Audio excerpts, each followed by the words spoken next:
Il y a aujourd'hui deux visions du monde. Il y a la vision dominante, que j'appelle la vision scientiste du monde, et puis il y a la vision biblique du monde. Il y a une opposition complète entre ces deux approches. Dans la vision révolutionniste du monde, l'homme est d'une certaine façon le sommet de l'univers, et ça débouche sur le transhumanisme, ça débouche sur toutes sortes de monstruosités dont l'actualité nous donne tous les jours le spectacle, alors que la vision biblique du monde débouche sur la vision chrétienne du monde, sur une société dans laquelle les commandements de Dieu sont des règles absolues, et une société dans laquelle, justement, l'homme ne crée pas la morale de circonstance qui lui convient, parce que ça lui fait plaisir. Il faut que l'homme soit remis à sa place.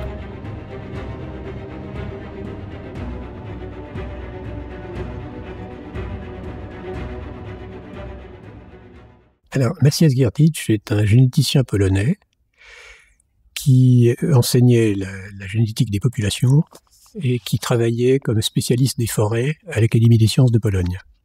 Et c'est un généticien ayant représenté la Pologne dans des institutions internationales, ayant à son actif plus de 200 publications. Donc c'est ce qu'on peut appeler un scientifique établi.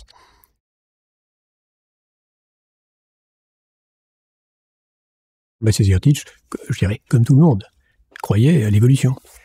Mais il ne s'était jamais posé la question. Or, un jour, sa fille revient du lycée et lui dit « Papa, la preuve de l'évolution, c'est la génétique. » Alors là, lui qui était généticien savait très bien que la génétique ne donne aucune preuve de l'évolution, en particulier la génétique des populations qui était sa spécialité.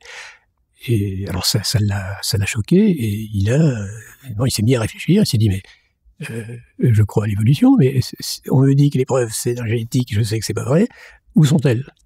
Et donc il a cherché, il a regardé aussi du côté des fossiles, du côté des mutations, du côté des chronologies, etc. Et évidemment, au bout d'un certain temps, il a découvert que les preuves n'étaient nulle part, et il est devenu ce qu'on pourrait appeler un anti-évolutionniste.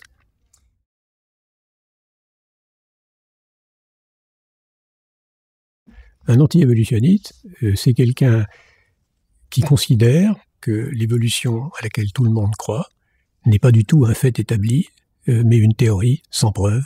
Et du coup, il sort de la vision évolutionniste du monde et il entre dans une autre vision du monde. Et c'est pour ça que c'est un point très, très, très compliqué, très délicat. Parce que c'est une question de vision du monde, ça n'est pas une question de changer un théorème de mathématiques pour un autre. Enfin, c'est pas du tout une question secondaire, parce que tout est derrière. Il y a des conséquences philosophiques, des conséquences politiques, parce qu'il y a des liens entre la théorie de l'évolution et la politique, il y a des liens entre la théorie de l'évolution et l'ensemble de la science, la philosophie, et également la religion. Et ça amenait Maciej Giertych, en devenant un anti-évolutionniste, d'une certaine façon, à devenir un autre homme. C'est un petit peu comme une conversion.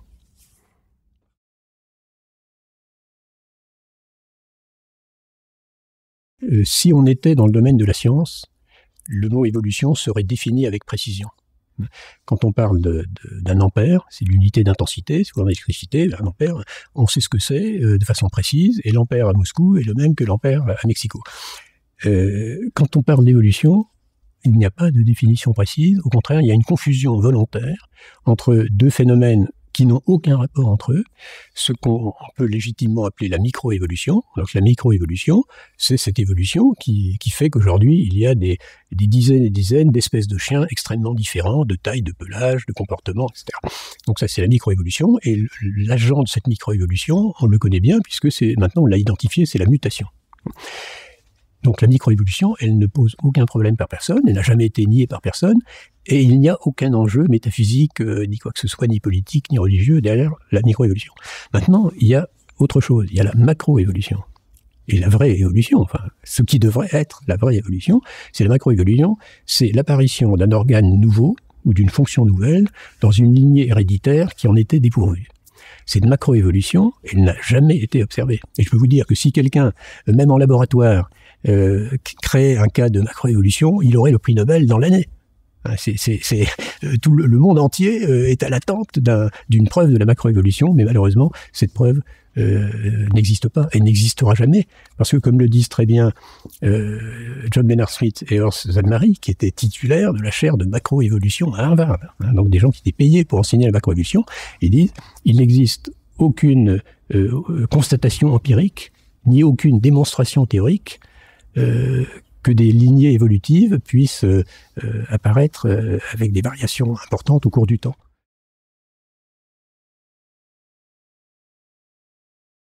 Alors, il y a une espèce de reconstitution de l'histoire du passé qui a été faite à partir en particulier de la paléontologie.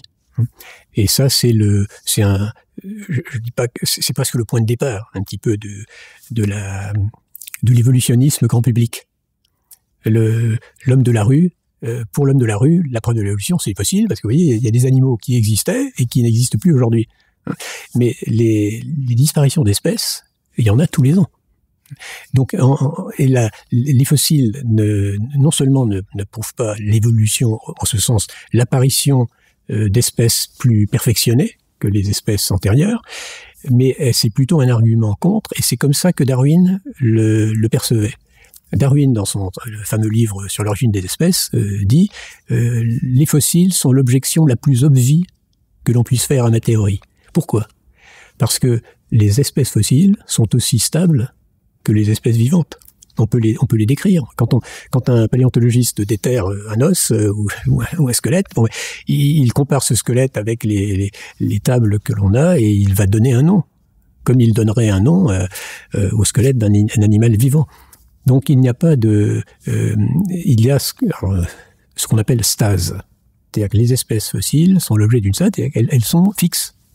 Elles sont fixes avec des petites variations. Mais les variations mineures ne sont pas cette évolution au nom de laquelle on voudrait qu'il y ait une histoire de la vie, alors qui commence avec un protozoaire, l'amibe, qui à un moment donné, on ne sait pas pourquoi, s'associe avec d'autres cellules pour devenir un animal pluricellulaire, et puis un jour cet animal se met des pattes, après il se met des yeux, etc.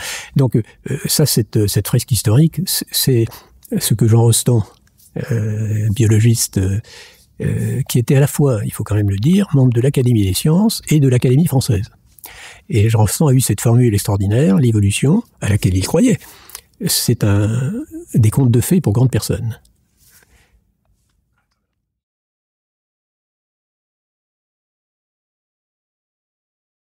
Je dirais au quotidien, ça n'entraîne pratiquement pas de conséquences, parce que le travail du scientifique consiste à observer ce qui se passe sous ses yeux. Et en ce sens, la science est quelque chose d'objectif, qui ne dépend pas de la vision du monde qu'on peut avoir.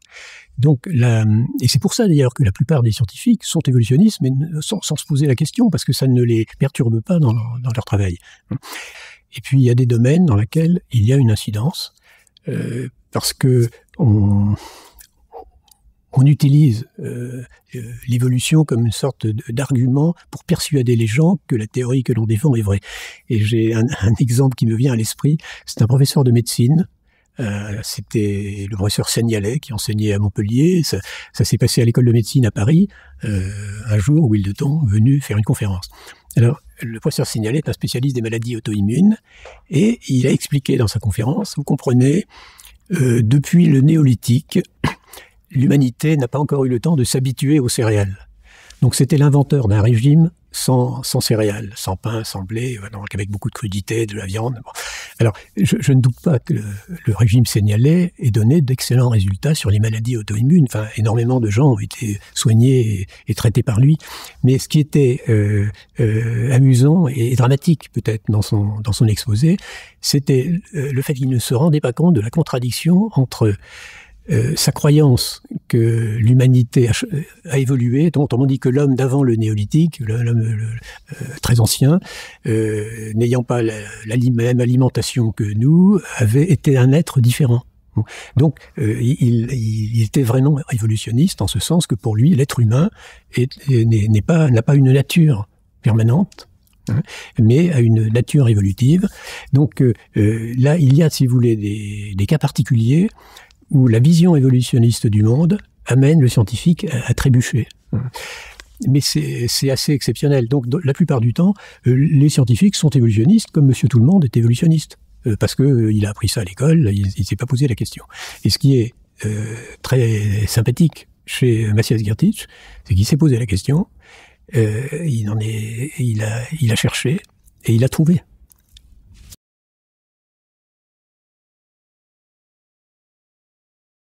Alors, il a été amené, si vous voulez, à faire des conférences dans les écoles.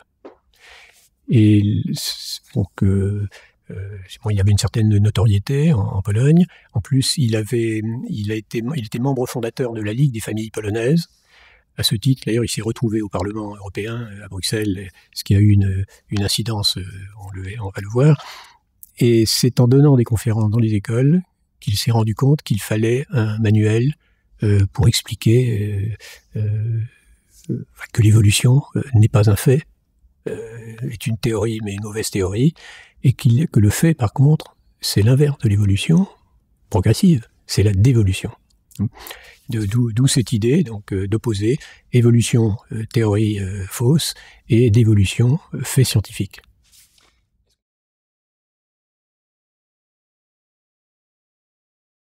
La dévolution, c'est justement le changement régressif que nous constatons. Alors, nous constatons par exemple que la biodiversité régresse. C'est-à-dire que des espèces disparaissent, et quand une espèce a disparu, on ne voit pas comment ce génome particulier qui a disparu pourrait de nouveau réapparaître. On peut imaginer que l'on ressuscite le mammouth à partir de l'ADN qu'on va trouver dans des mammouths congelés en Sibérie, bon. Mais à ce moment-là, on ne crée pas une information biologique nouvelle capable de créer un être vivant. Donc, il y a les espèces qui disparaissent, c'est une régression absolue de la biodiversité. Et de la même façon, les mutations qui sont une réalité, alors évidemment une réalité dont Darwin n'avait pas connaissance, dont Lamarck n'avait pas connaissance. Donc, si vous voulez, moi je ne critique pas les savants de ces époques qui ont essayé de comprendre comment il se faisait que les êtres vivants étaient comme ils étaient.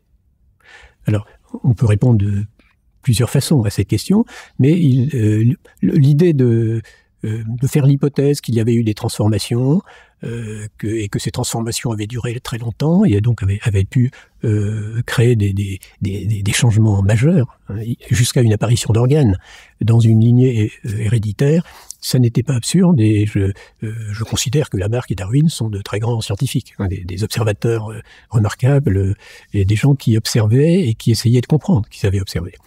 Maintenant, si on observe aujourd'hui, ce qu'on observe, c'est la dévolution, hein, c'est la régression de la biodiversité, et c'est l'apparition de tares accumulées dans le génome.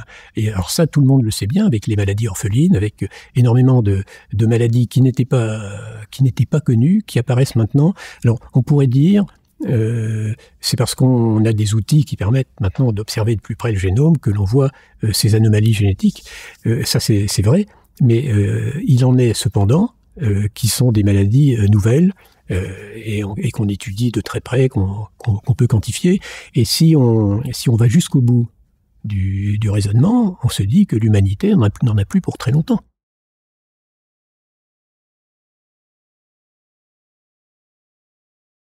Ce livre comporte des chapitres qui ne sont pas la critique, si vous voulez, de la théorie évolutionniste telle qu'on la lit un peu, mais qui montrent l'importance de la pensée évolutionniste dans la société. Et la faiblesse, si vous voulez, de l'argumentaire évolutionniste. Par exemple, il y a un chapitre constitué uniquement de citations de prix Nobel qui expliquent pourquoi il n'y croit pas.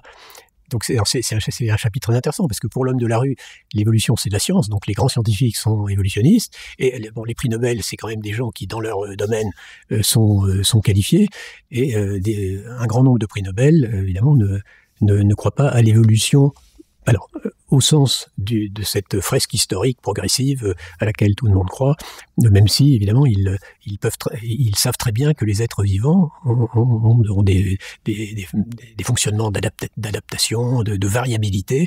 Tout le monde sait que les espèces de chiens sont des centaines, je pense, il y a des centaines d'espèces de chiens qui sont extrêmement différents sous plein de rapports, y compris quant à la psychologie, mais en même temps c'est l'espèce chien.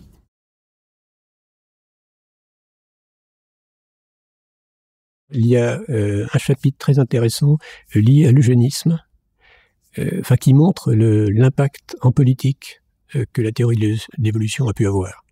Et cet impact s'est vérifié aussi bien dans les régimes socialistes et communistes en Europe de l'Est et dans l'Occident, principalement l'Occident anglo-saxon, évidemment où Darwin était plus promu que d'autres, parce que au XIXe siècle, si vous voulez, il y avait un petit peu une science nationaliste. On parlait de la chimie allemande, de la chimie française. Bon. Donc le continent n'a pas tout de suite adopté avec enthousiasme la théorie de l'anglais, Darwin. Bon, maintenant, tout ça, évidemment, cette époque est révolue. Et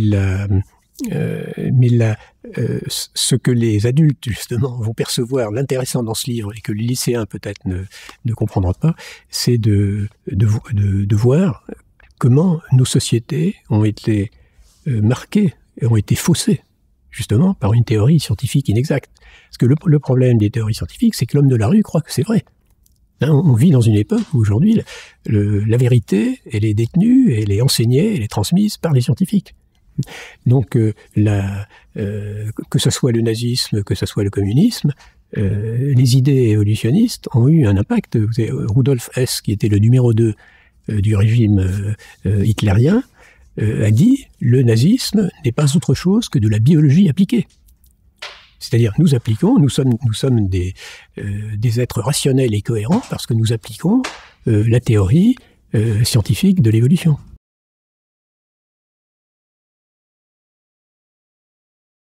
Alors, sur cette question de ce que sont les variations individuelles ou variétales et l'espèce, il y a eu, en 2018, une publication extraordinaire faite par deux scientifiques, un Suisse et un Américain, Thaler et Stockel, qui ont fait ce qu'on appelle une méta-analyse. Alors, vous savez qu'on fait beaucoup de séquençage du génome, c'est maintenant une technique mise au point, et alors ils ont compilé toutes sortes de séquençages qui avaient été faits sur l'ADN mitochondrial. Alors, l'ADN mitochondrial, c'est l'ADN qui se promène dans la cellule, mais qui n'est pas dans le génome proprement dit, mais qui se transmet. Et ça permet c'est très utilisé parce que ça permet de lutter contre les fraudes. Vous connaissez le pâté d'alouette qui, en fait, a 80% de cheval et 10% d'alouette. Bon. Alors, si on fait le séquençage du cytochrome C mitochondrial, on va tout de suite voir de quoi il s'agit. Et donc, c'est un séquençage qu'on fait de façon industrielle. Donc, la méta-analyse de Stockel porte sur des millions de séquençages et des milliers d'espèces. Donc, c'est vraiment un travail considérable.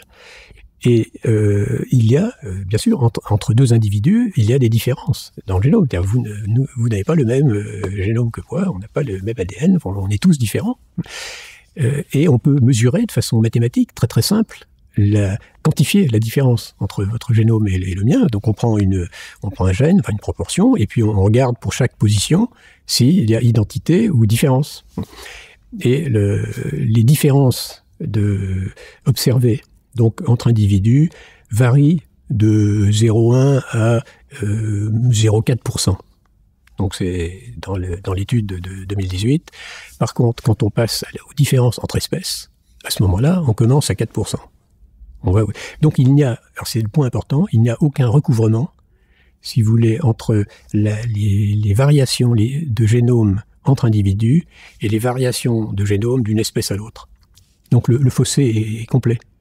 Et les variations individuelles ne permettront jamais de franchir la barrière de l'espèce. Donc ça, c'est la confirmation de ce que les taxonomistes ou les naturalistes savent depuis des siècles. Si vous voulez, la classification des espèces, chez Aristote, il y en a déjà tout un livre, le traité des animaux, et qui est très bien faite, la classification des espèces d'Aristote. Alors maintenant, on a des connaissances plus étendues, si vous voulez, on a affiné un petit peu la notion, mais malgré tout, le concept d'espèce est tout à fait scientifique, fonctionnel, et tellement fonctionnel que, alors que la théorie évolutionniste voudrait qu'on n'utilise plus ce mot, parce que d'une certaine façon, pour Darwin, les espèces n'existaient pas. Il n'y avait que des individus en transit entre une forme primitive inconnue et une forme future indéterminée.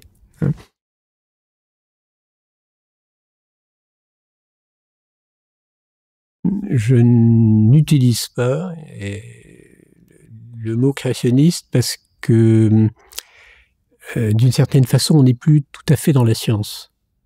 Alors, si vous voulez, il y a des gens qui se donnent à eux-mêmes l'étiquette de créationniste, qui se revendiquent créationnistes, mais souvent, c'est en liaison avec une démarche religieuse, alors que là, c'est un manuel de science qui est très factuel. Alors, bon, si vous voulez, alors il y a quand même, il faut le dire, le dernier chapitre où on parle de la façon dont les religions ont vu l'évolution, et donc on donne des exemples assez intéressants, aussi bien chez les protestants, les catholiques, les juifs, les bouddhistes, et parce que évidemment il y a un impact de la théorie de l'évolution sur les religions. Mais le manuel est, sur ce plan-là, il est factuel.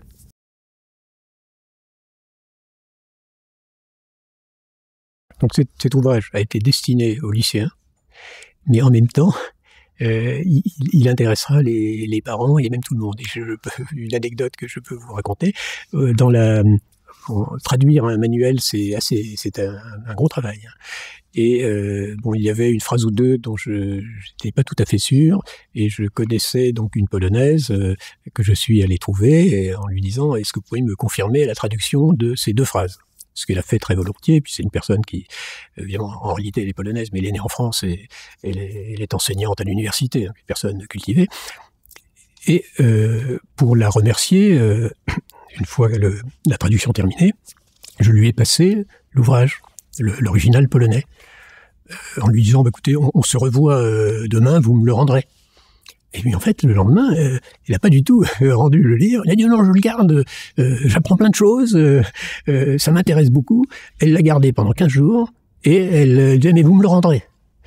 Et c'est en fait cette personne, évidemment, elle n'était pas biologiste de formation, et elle a découvert, en lisant ce livre, évidemment, tous les éléments critiques sur l'évolution qui constituaient sa vision du monde. C'est-à-dire que tant qu'on n'a pas réfléchi sur l'évolution, on est prisonnier de la vision du monde que vous injectent les médias, la galerie de l'évolution, les publicités, les manuels eux-mêmes, etc. Ce qui n'était pas vrai quand j'étais enfant, si vous voulez, les manuels n'abordaient pas ça. Et aujourd'hui, les manuels de science, ils sont marqués par la théorie évolutionniste.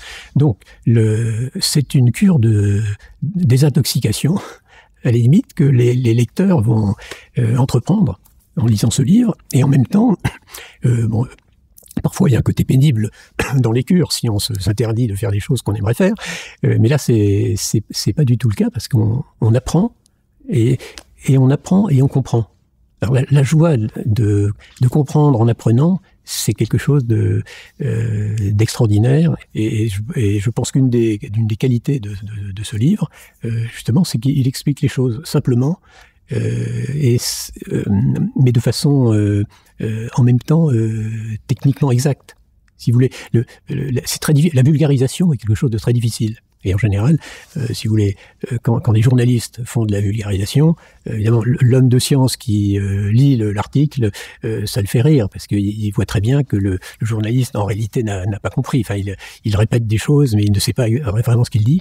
Tandis que quand c'est le scientifique qui fait lui-même un manuel, et ça peut arriver même dans d'autres domaines. Je sais que le manuel de Linus Pauling de chimie, alors Pauling, c'est un prix Nobel américain de chimie, dont j'ai utilisé le manuel quand j'étais en maths sup, et c'est un manuel qui se lit comme un roman. Donc j'ai retrouvé chez Maciej Giertych, si vous voulez, ce talent pédagogique qu'il y avait chez Pauling. Donc il explique très simplement, mais très exactement, les choses, et les choses, c'est justement l'absence d'éléments permettant de confirmer la thèse évolutionniste.